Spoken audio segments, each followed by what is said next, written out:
کامران صاحب، ایک اسٹریٹجی کے اوپر شاید آپ ہی کو انیشیٹو لینا پڑے گا میرے خیال میں اس وقت. براہ راست اگر کہیں کہ نون لیگ کی اور پی ٹی آئی کی قیادت بیٹھ کے حل نکالے گی تو مشکل نظر آتا ہے. آپ لیڈ رول لیں، کچھ چیزیں میز پہ رکھیں تو شاید بات آگے بڑھ جائے. سیاست ایک طرف، لیکن پاکستان کی خاطر.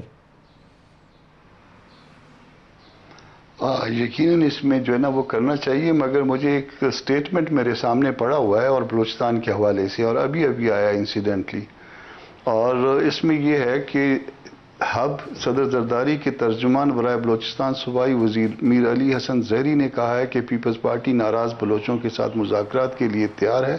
وزیر اعلیٰ بلوچستان کا واحد آپشن کا بیان ان کا جذباتی بیان ہے، پیپلز پارٹی کا پالیسی بیان نہیں ہے.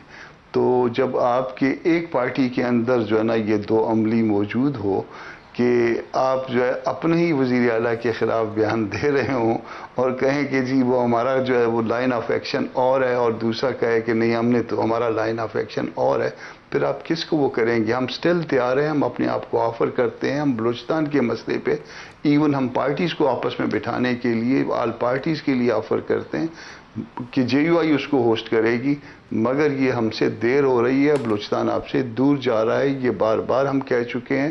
وہاں عوام بھی آپ سے دور کامران جا صاحب، رہی یہ ہے، اور نیکی اس کا کا کام مسئلہ ہوگا. صرف جو ہے نا وہ مولانا فضل الرحمان سے درخواست کریں کہ وہ بلوچستان والے اور کے پی میں یہ سیکیورٹی والے مسئلے کے اوپر صرف ایک آل پارٹیز کانفرنس کریں جس میں ان کو ساروں کو ایک میز پہ بٹھائیں اور ایک ہی چارٹر اس میں سے باہر آئے، ایک ہی اعلامیہ اس میں سے باہر آئے. بالکل، اس میں آج ہی ان کو ریکویسٹ کرتا ہوں اس میں انشاءاللہ.